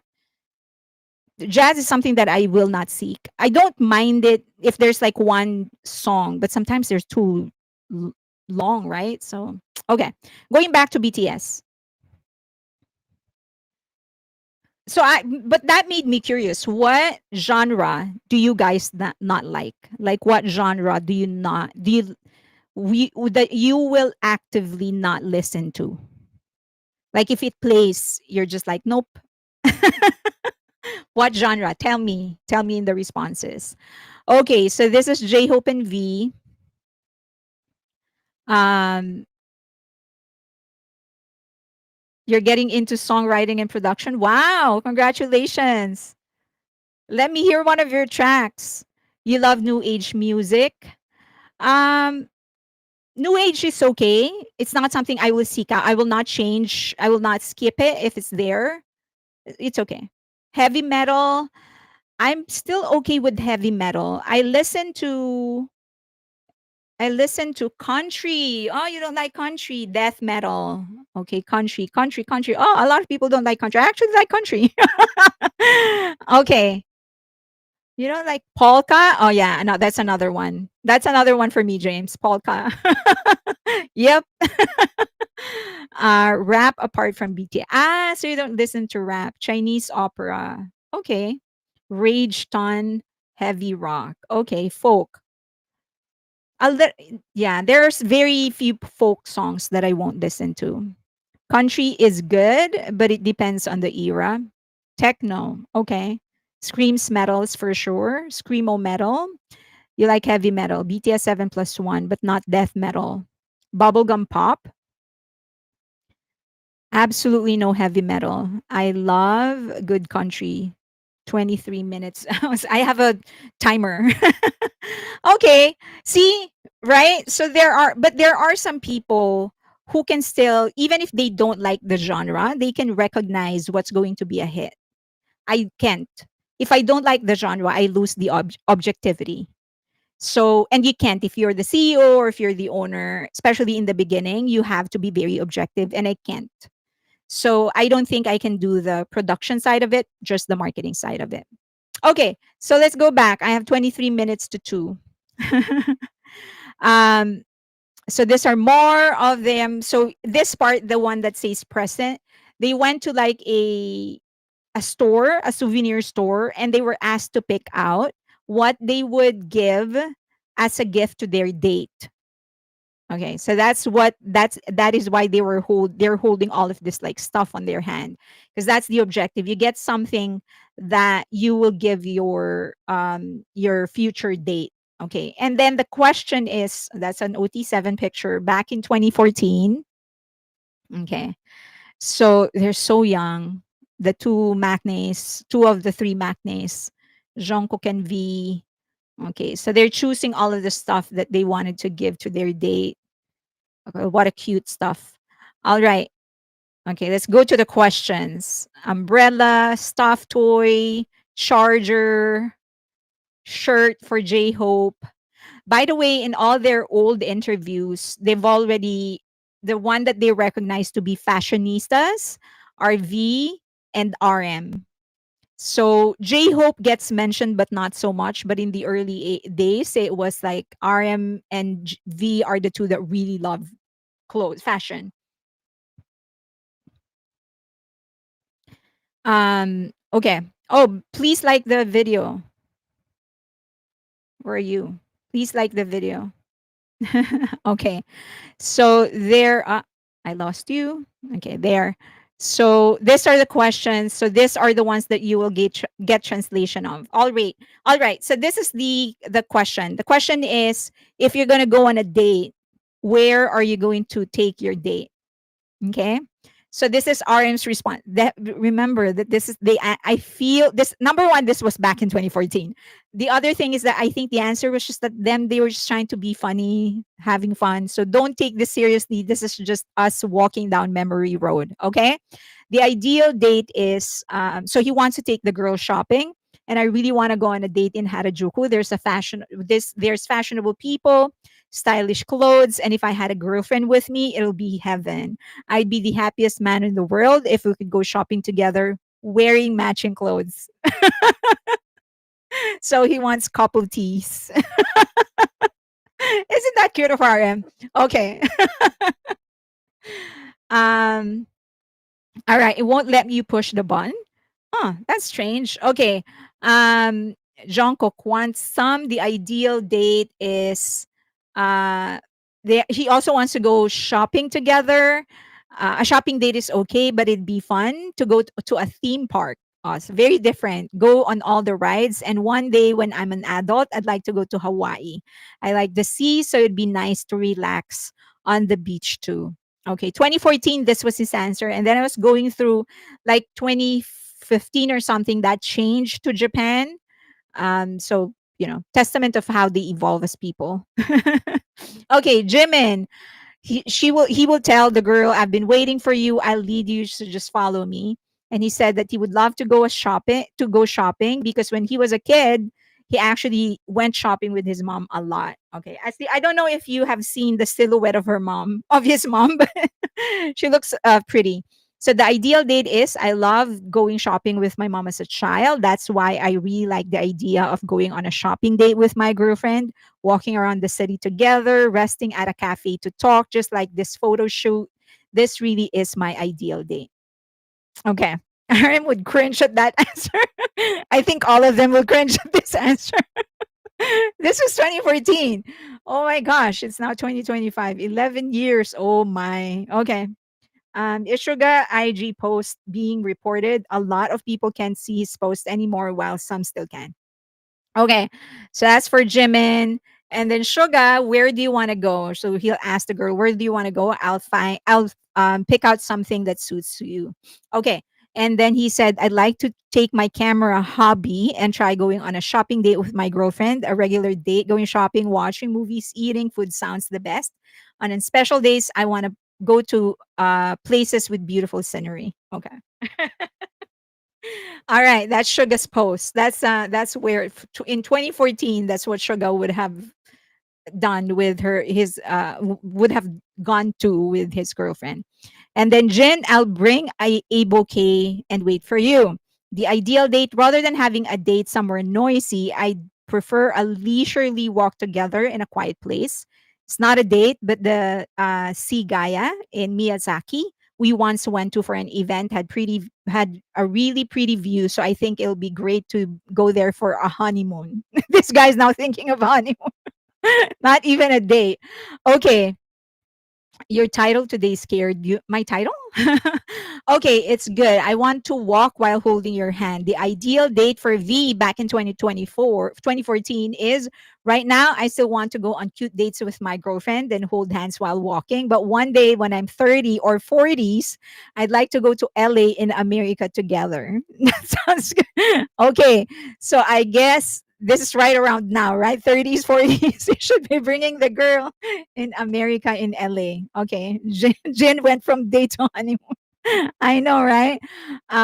Okay. Well, V went from a simple date to 20 to when he's 30. So, J Hope, how's this? I'll escort you for the whole day. So the ideal day, I want to go on a date on a theme park, so similar to JK. I'll go on whatever rides my girlfriend wants. Everywhere in Japan is really fun.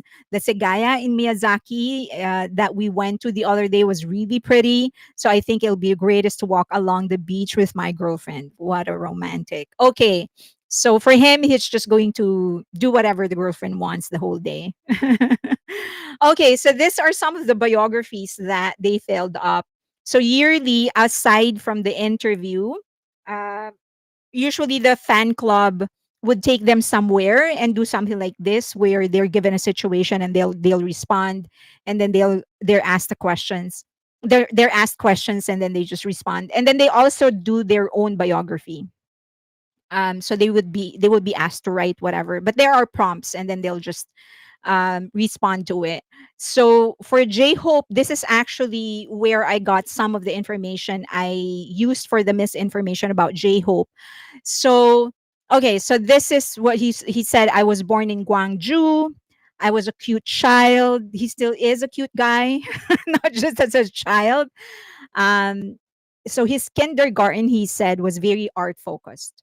So I guess that helped in nurturing his love for art.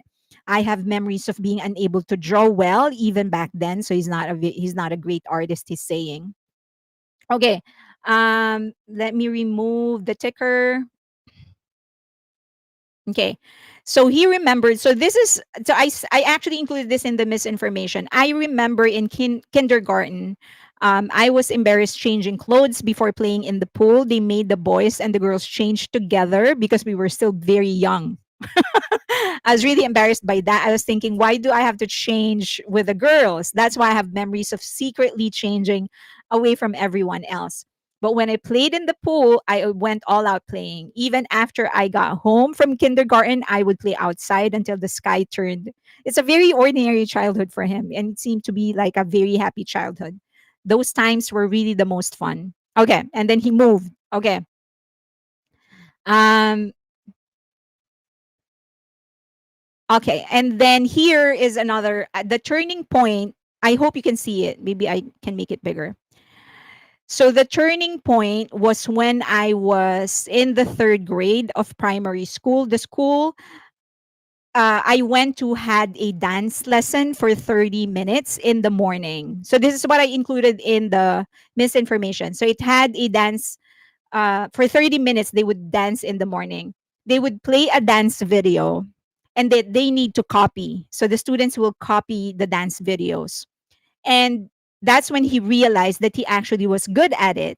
And also his classmates were cheering him on and praising him, saying that he's really good at this or whatever. So eventually, he was picked as the person that we will be featured in the video. So after some time, it was actually him in the video, and other people will copy it. So that's when that's how he discovered his dancing, his love for dancing. Isn't that cute? And so he told his parents that he really wanted to get into dance. So he joined a dance team. At some point, because it was expensive, they couldn't play. His parents couldn't pay anymore for dance classes. However, he would still hang around and just watch while they dance. And then after everyone is gone, that's when he will try to copy what he saw. So one of the dance teachers saw that and told him, okay, even if you can't pay, just join us because you're really good and there's something here for you. So just go ahead and join us, even if you can't pay. So that's actually how he started getting into dance. So after high school, I enrolled into a school where my father was teaching after I became a trainee. And then he auditioned in Hybe for Big Hit. And so for a time, he was training in Gwangju and then went to Seoul to permanently train with RM and Suga. Okay, he was the first trainee though. He was the first one to sign an exclusive contract with Hybe. Okay, so I'll fast track this because there's another one that I want to feature. I hope I make it. So this is more of his biography, and this is Jin. There's more of that. Jin is also cute. I will post all of this in Patreon. Don't worry. So more of that, and so all of these pictures. One surprising thing is that in the Japanese magazines, the pictures of their parents, they're not blurred. Okay.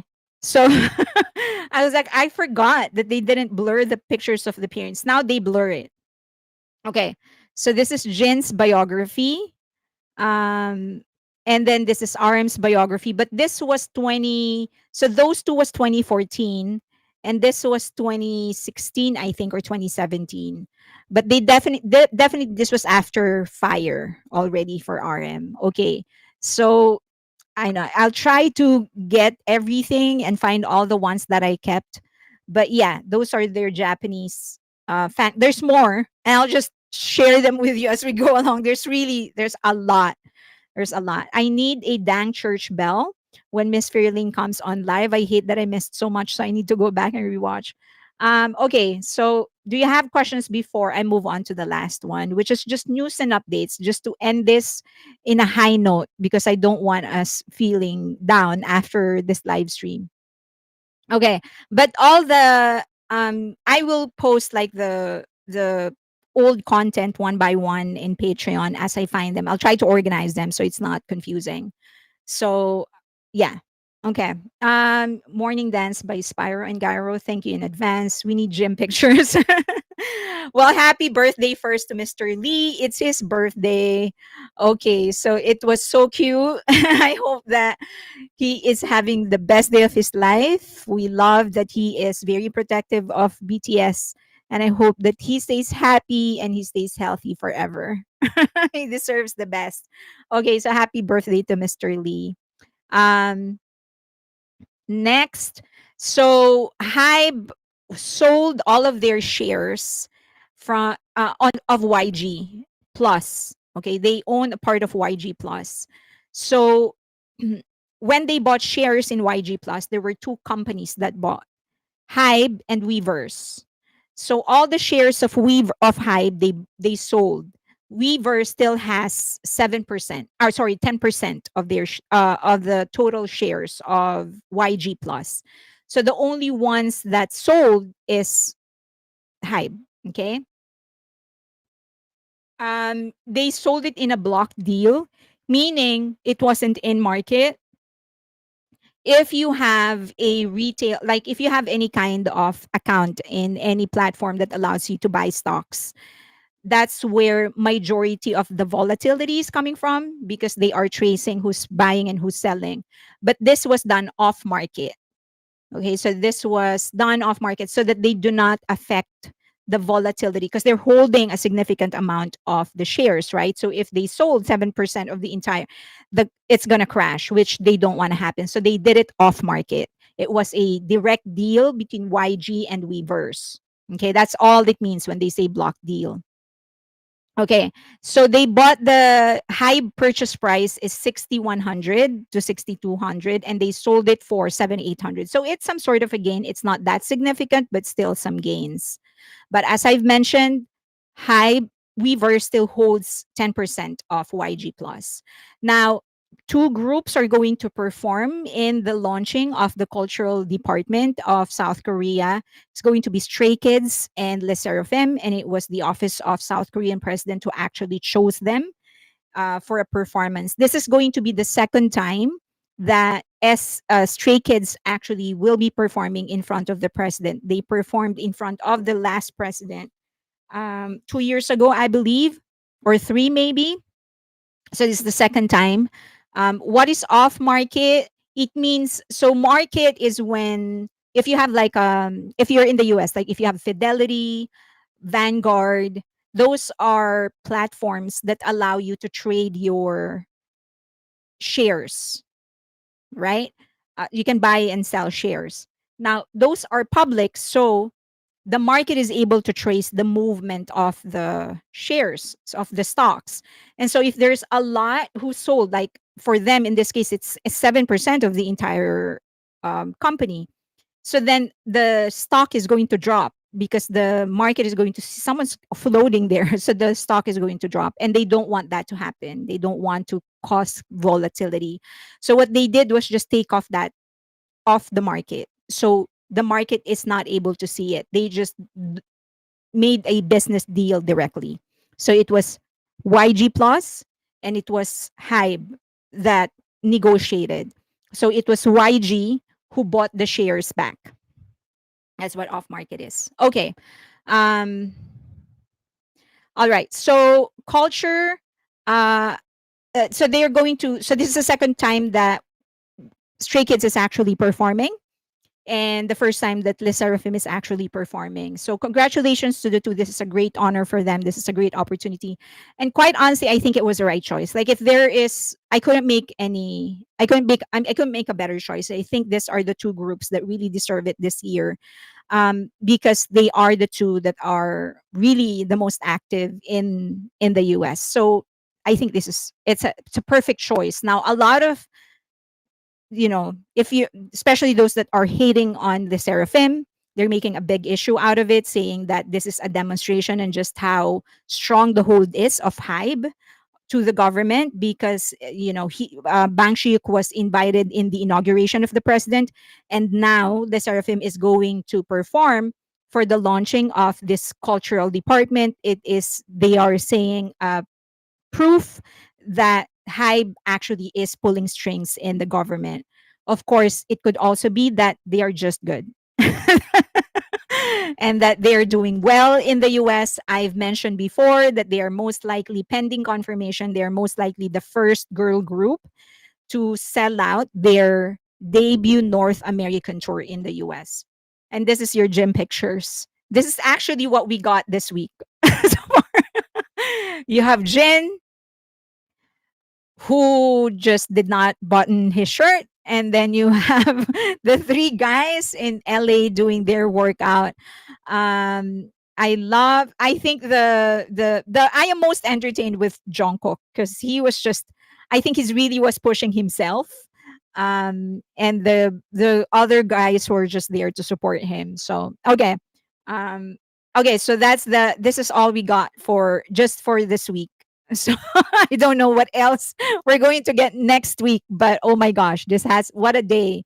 Okay, so I have more pictures of, oh, and Corty's actually debuted. They became half million sellers in their debut album. So they are now currently, based on the first album, compared to the first album of other groups, they are the best selling new artist for 2025. Actually for fifth gen. Okay, so the posts of Jin actually generated more than 1 million posts on X. So I know that there are some initial computations of the EMV, the estimated media value. We're going to get that in several weeks, but um, or maybe several days. But we know that he generated more than 1 million posts. So congratulations to him. But I'll go into the media value more extensively next time. So that's more pictures of Jin with still the unbuttoned shirt. Okay. Um, this is my favorite picture of him. I know it's weird, but it really is my favorite picture of him. And then I love this picture of, this was for the premiere of the movie the other last week. But I love it because they did not whitewash his skin. So you can actually kind of see the actual, aside from the light actually affects the how much brighter you appear to be. But for V, this is kind of close to this has not been whitewashed, in other words. That's why I love it. You can actually kind of see the real, um his real complexion. There's more of him, and it's V, so you always need different angles because he's so good looking, right? Okay, I hope that all their pictures actually remain unwhitewashed. And there's another one. You don't need to whitewash this guy. He has makeup on, of course, but okay. So yikes, I couldn't believe he showed that much chest. Yeah. All right. So that's more of V. I'm sorry, but you really need multiple angles of this guy. And that's more of V. Okay. That's your more emotional support picture. Okay, I made it. I finished everything. With 2 minutes to spare. Youngs are commanding attention. I know, right? So the vlog says that it has a second day. So he's going to drop day 2 of their workout.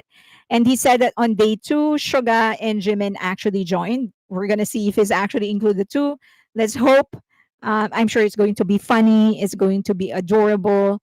But also, I just feel happy that they actually have the time to take care of themselves, right? So we know that some of the guys are really into fitness, and so love that they're doing it. If he was a good actor, he would be very successful. No sugar. Oh, I posted sugar last week. Did I do sugar last week? The IG post of sugar. I know that there is there's this whole chaos as to this other, several, how do I say this? But some girl groups liking Sugar's post. Okay, it was Jenny. So some people said that Jenny actually liked Sugar's post. So they're making a big deal out of it. And my response is like, can you blame Jenny? He probably misses Sugar as well. She's probably a fan. I don't know why they're making a big deal out of it. But yeah, some are saying that it's manipulated, but I don't know. But if he did like Sugar's post, I can't blame her. I mean, we all miss him, right? So yeah, it was like, of course they're going to so exactly. I was like, I don't know what's a big deal. I don't is there a problem? It's available to the public, so she's bound to see it. And it is Sugar. So I wish the AOHO would stop with the nonsense. They're all friends. Yoongi went with RM to her concert. I know. It's like I can't blame her. It's like she liked it. So it's available to the public. Everyone can see it. It's Sugar. He's been gone for 2 years. So yeah. Good picks. Okay, so that's it actually. I was able to finish everything. So I think I'm getting better at managing my time. So I'm able to actually run through everything just in time to say goodbye. Yeah.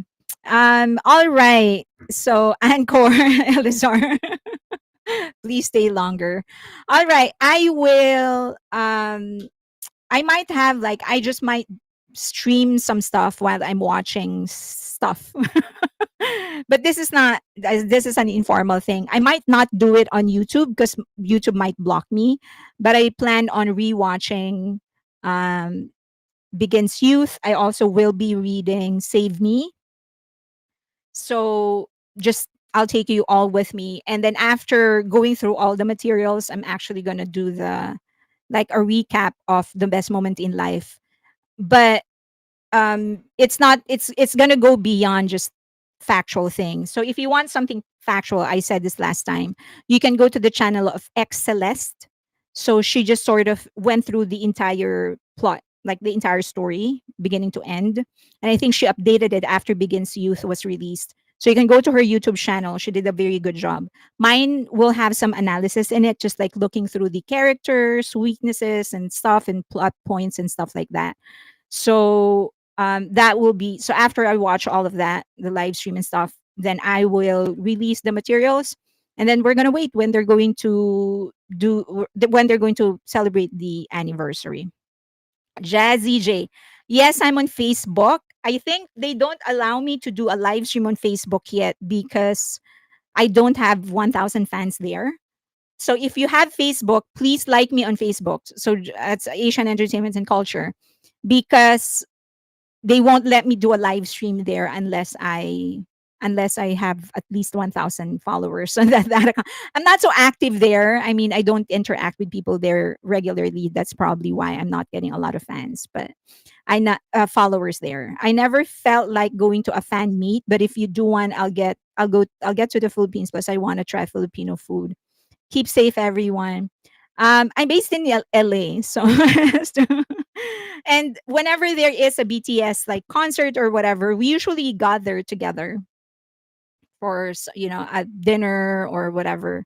We'll probably like rent a suite or something. Okay, where to watch Begins Youth? Patreon. Patreon. I'll see if I can actually live stream on Twitch as well. I'm not sure if that's going to block me. Maybe IG as well. Let's see. Facebook, not that great. So Patreon, I'll see if I can live stream on Twitch. Um, Maybe IG as well. Yeah. Let's see. I will announce it on Patreon and also on community in YouTube and also on X. Okay.